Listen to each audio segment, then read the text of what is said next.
tadi?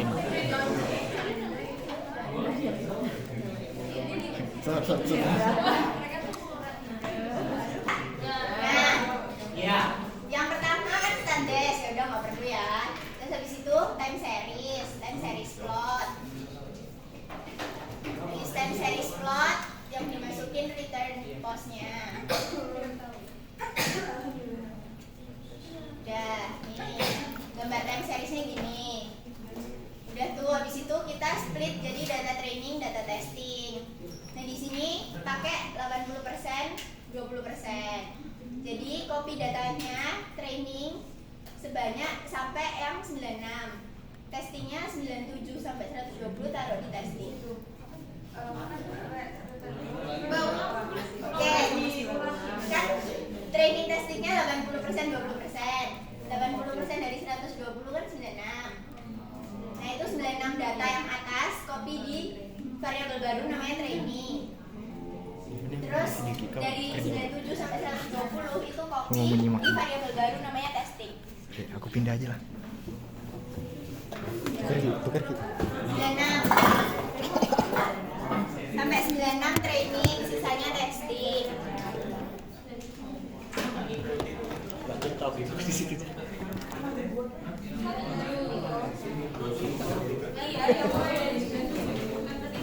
sampai 120 taruh di testing. Jadi data testingnya cuma 24.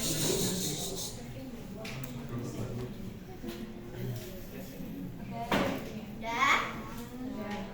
Oke, habis data training testing, kita bakalan melatih datanya kan pakai data training. Yang pertama itu dia harus stasioner. Stasionernya ada terhadap varian sama terhadap mean.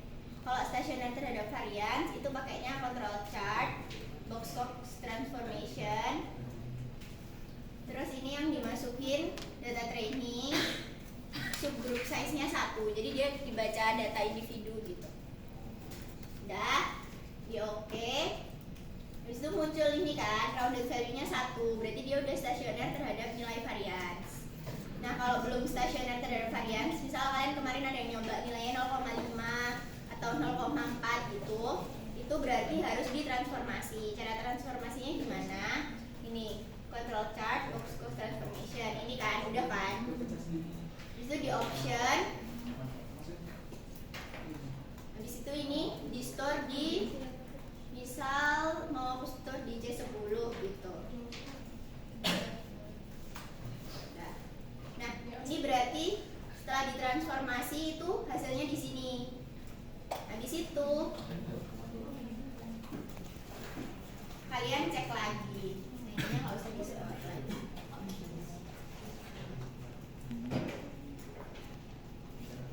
Ininya diganti di yang C10. Ini kalau misal rounded value-nya nggak 1 ya. Kalau 1 kan berarti udah stasioner terhadap varian. Berarti nanti 100 Mbak. iya harus 1. 1,0. Nah berarti ini artinya dia udah stasioner terhadap varian. Berarti kan tetap kan pakai data training yang awal tadi kan, nggak usah ditransformasi. Nah di situ dia stasioner terhadap mean. Stasioner terhadap mean kan kita kelihatannya pakai ACF. Berarti munculin gambar ACF di data training. Ini ACF-nya. Stasioner apa enggak? Stasioner. Stasioner enggak? Gimana cara lihatnya, Mbak? ACF kalau misalnya dia turun lambat berarti kan dia nggak stasioner. Ini karena dia udah turun cepat, itu habis itu dia cuma yang signifikan leg 1, leg 2 nya signifikan dikit kan. Berarti dia udah stasioner berdasarkan ACF. Nah, kita ngeceknya harus pakai uji stasioner terhadap mean itu pakai augmented decay Fuller test. Ini diambil training. Terus udah ini nggak ada yang diubah, di oke. Nah, H0-nya kan dia tidak stasioner. Berarti kalau tolak H0 berarti dia stasioner. Jadi ini karena dia p-value-nya udah 0,0 berarti kan dia udah reject null hipotesis kan, itu ada tulisannya data F equals to be stationary. Berarti dia nggak support differencing, berarti dia udah stasioner. Nah ini kalian kalau mau lihat gambar ACF sama PHF-nya. Udah, nah kalau mau ini di time series, terus partial autocorrelation. Ya, habis itu karena model stasioner terhadap mean dan varian, sekarang kita melihat dia modelnya apa aja gitu. Kalau berdasarkan gambar, kira-kira model yang mungkin apa? Cut off di PACF 1, Satu. di PACF 1 juga. ACF-nya 2. Oh iya, Air ACF-nya 1. dice down maksudnya. Sorry. Air 1.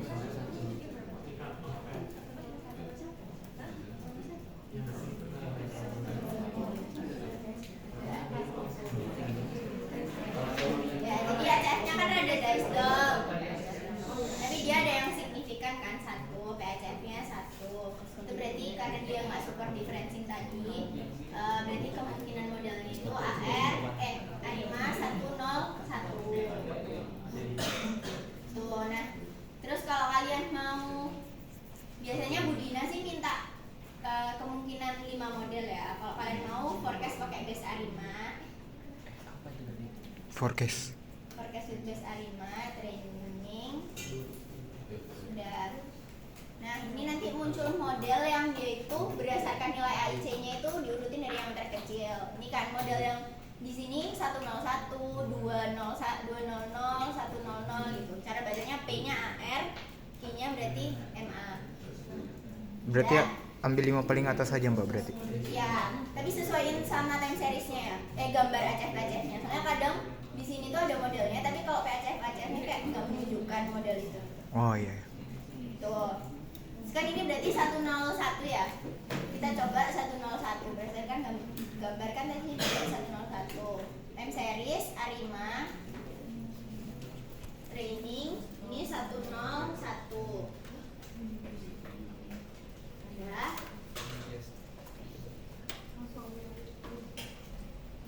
101. Nah, sekarang ada estimasi uji signifikansi parameter. Dia kan signifikan kalau misal dia kurang dari 0,05 kan.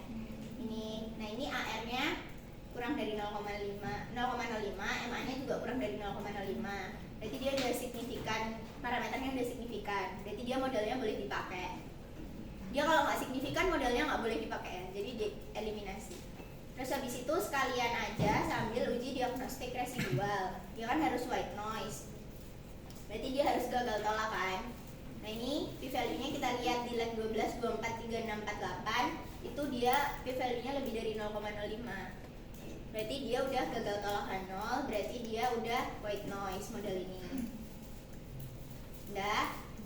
Sekarang berarti kan kurang asumsi normal kan, distribusi normal kan residualnya. Ini balik ke Iya, A5 tadi. Ini modelnya tetap 101. Habis itu di storage, residualnya dicetak. Oh, sama fit deh. Residual sama fit dicetak. Oke.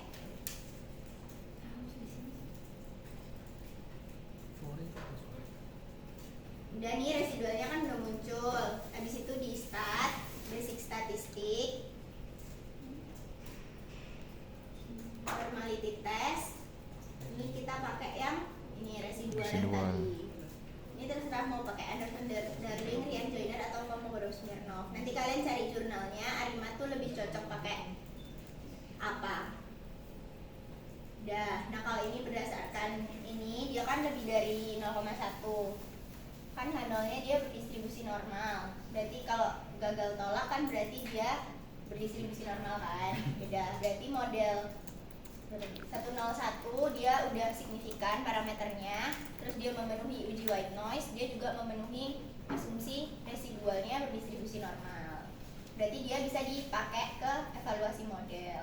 Nah terus kalian coba itu ke 5 masing-masing model ya. Semua ini nanti dites. Nanti kalau yang dia nggak lolos uji signifikansi parameter langsung dieliminasi. Ntar dieliminasi lagi di residual. Misal dia signifikan tapi L box-nya nggak memenuhi, itu ntar dieliminasi lagi gitu.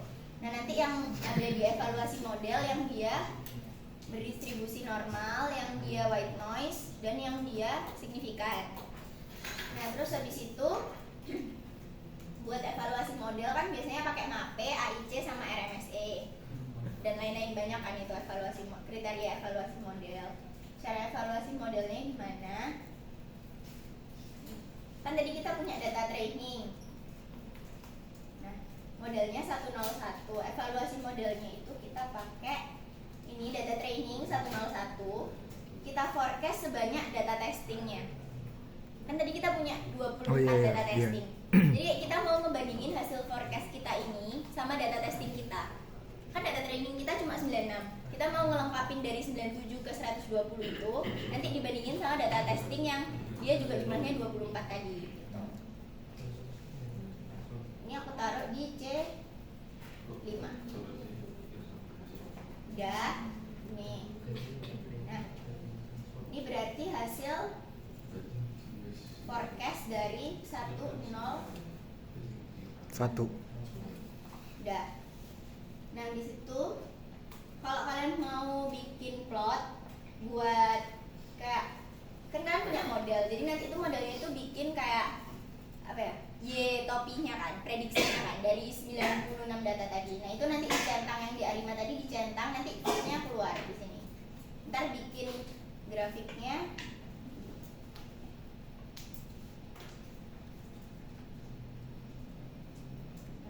Ini terus pakai fit sama data training.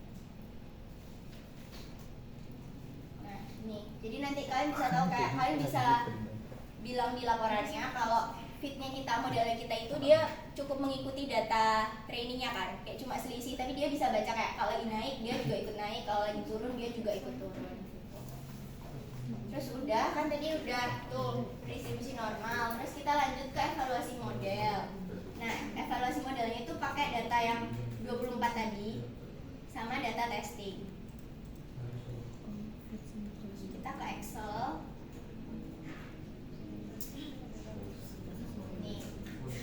Ini di copy forecastnya sama data testingnya. Habis itu rumus MAPE kan ini Y min Y topi per Y. Y nya nilai aktual, Y topinya nilai prediksi. Berarti ini forecastnya. Tadi yang 24 ini data testingnya. Jadi cara evaluasi model itu ngelihat dari errornya. Jadi data Y min Y topi berarti nilai aktual, berarti testing dikurangi sama forecast absolutnya, terus ntar dibagi sama nilai testingnya. Terus ntar ini kan di drop kan, berarti nanti ada 24 ini. Nah terus rata-ratanya ntar dikali 100. Nah itu hasilnya nilai.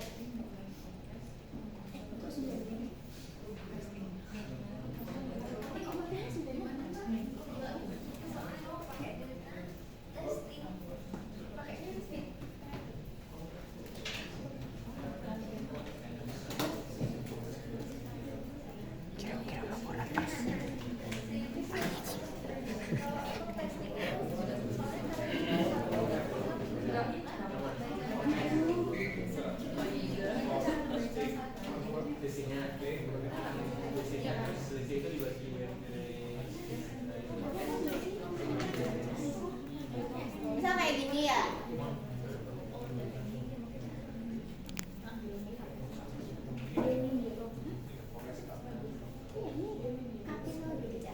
Ya ini hasilnya harusnya gini ya, itu datanya karena 3,3. Ini aku pakai data BPCA kemarin. Ini nilai aktualnya sama nilai forecastnya. Terus ntar ya udah di absolut terus dibagi sama nilai aktualnya. Nanti hasilnya harusnya MAPE-nya itu kecil. Kayak ini hasilnya 2,84%. Biasanya maksimal MAPE 30%. Pokoknya ya 30% itu termasuk besar kalau buat MAPE, karena MAPE itu persentase errornya. Biasanya yang bagus dari 0 sampai 15, 20. 0 sampai Maka 0 1 gitu. Ini hasil ini 2,84 ini juga sebenarnya overfitting 2,84%. Itu terus Stop nanti aja. kalian milih perbandingan modelnya pakai nilai terkecil, MAPE terkecil kayak nilai AIC. Jadi kalian bisa pakai AIC, MAPE sama RMSE nanti terus hasilnya pilih yang paling terkecil.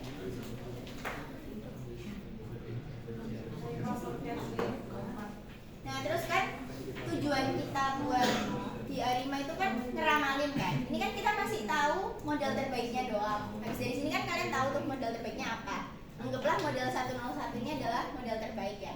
Kalian mau nge-forecast kayak untuk ini kan datanya ya misal datanya tahunan gitu. Kalian mau nge-forecast kayak 5 tahun ke depan. Nah, berarti kalian nge-forecastnya pakai data yang awal. Series A5 yang return post ini kalian pakai 101. Nah, ini kalian forecastnya 5 tahun aja. Misal karena kan emang Arima tuh sebenarnya nggak bisa baca, nggak bisa ngeramalin terlalu banyak kan. Misalnya maksimal 10 aja tuh udah jelek sih sebenarnya aku hasilnya nanti. Ini 101 yang diramalin 5. Nanti kalian nanti bisa bikin kesimpulan kayak ya untuk 5 periode ke depan kira-kira itu dia bakalan hasilnya itu segini. Terus bisa dibuat plot juga kayak dari data yang kemarin sama data hasil forecast.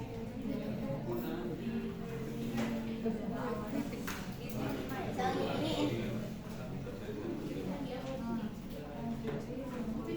nah ini nanti muncul ini forecastnya. Ini data kalian, data awalnya, terus ini hasil forecast misal ini 5 tahun ke depan. Nanti kan ada batas atas, batas bawahnya kan. Bawah sama apa? Berarti nggak perlu nyari rumus kayak ZT sama dengan berapa gitu. Biasanya kalau aku dulu sih tak tulis rumus ZT-nya. Tapi rumus awalnya aja ya, nggak usah yang sampai kayak kamu ngitung ZT berapa enggak. Cuma kayak rumus ZT model Arimanya aja. Itu udah. Nggak tahu, nggak diinfoin sama dia. Yeay. Yeay. Ayo ke Sarina.